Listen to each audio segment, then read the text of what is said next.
बहुत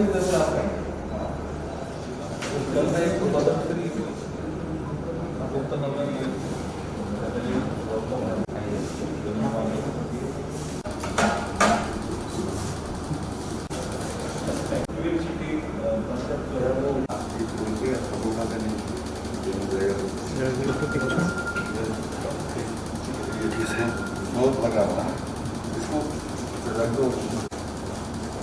thank you आपसे कलाम के सब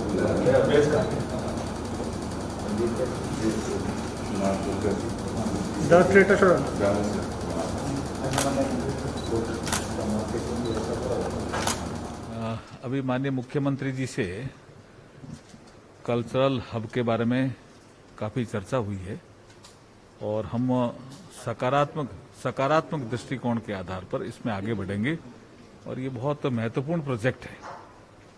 हमारे मंत्रालय में, फाइनेंस कमीशन में, नीति आयोग में, जहां भी ये पेंडिंग है वहां परस्यू करके इस प्रोजेक्ट को मंजूर कराएंगे, कल्चरल हब को, और त्रिपुरा इसके लिए बहुत सूटेबल प्लेस भी है।